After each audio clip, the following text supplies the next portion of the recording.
My name's Deborah Parker. I've been a patient at Oasis for 6 weeks now, and actually exactly 5 months ago to the day I was diagnosed with colon cancer. It came as a real surprise in that I didn't really have any symptoms prior to. Kind of looking back now, I can see things that were signals and symptoms that I really didn't interpret that way. But I had been going about living my life the way I usually do. It was just after Christmas and the beginning of the new year, and I kind of one evening felt like I had flu symptoms.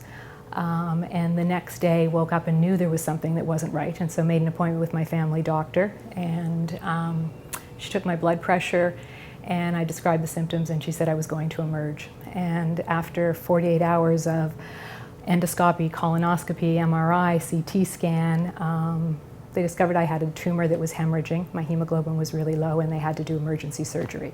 So until that moment I really didn't know that I had cancer or that there was anything wrong. I guess that began the change and the transformation of my life. Initially I was in shock because it felt surreal. A part of me felt this couldn't be happening to me, and another part of me thought, yes, this is, and there's a reason why this is happening to me. As anybody who's gone through this knows, those feelings of being overwhelmed, and also the medical profession just assumes as a matter of fact that you will proceed with chemotherapy and your life will be governed by those treatments for the next extended period of time.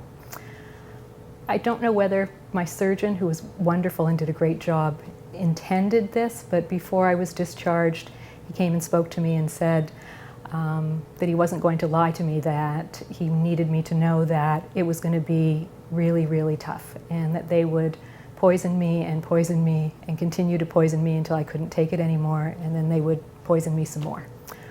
Basically he said because I was fairly young and I was healthy, and that doing that regime of chemo, which would involve 6 to 8 months, was what I needed to do in order to ensure that I would survive. So I went home and I was quite depleted physically. I'd been in the hospital for almost 2 weeks and hadn't eaten during that extended period of time. And so my first thought was to get my body back to some health. And so I did go to see my naturopath and a traditional Chinese doctor, and I started juicing and eating healthily because I really needed to I was at that point thinking about just helping myself physically. And then started to think about, okay, how do I begin to heal and to look at why I got cancer. And I have a PhD. I spent many, many years as a graduate student, so reading research and writing research papers is second nature to me. So I put on my grad student hat and I started researching, and realizing this time it wasn't to get a good grade, it was really my life depended on the research that I was doing, and felt very much the weight of that decision. And so I spoke to people who had been diagnosed with cancer. I talked to my naturopath. I talked to other people and began to read. Went on the internet and started looking into what is integrative care, what are the alternatives, what does the research say about the type of cancer I have, what are the side effects of chemotherapy, what am I looking at in terms of what paths are open to me. And somehow felt that for me, I didn't want to just survive the cancer. I wanted to live with quality of life. And I had seen others go through chemo,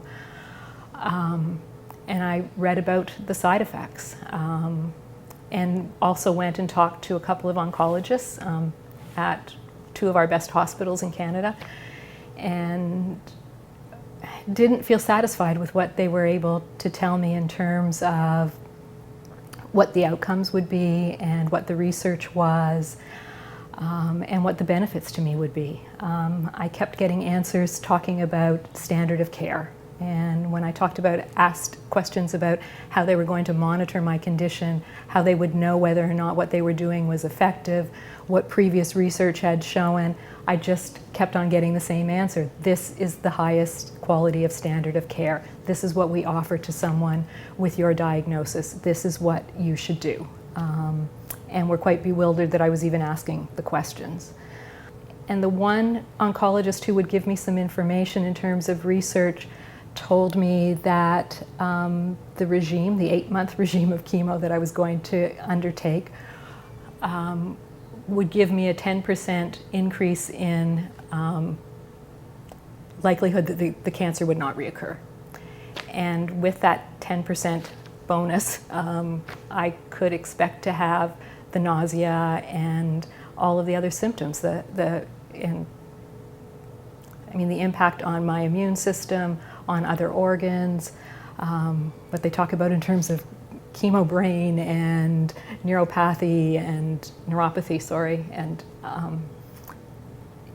it just didn't feel right to me. It didn't feel like that was a path that I wanted to walk down.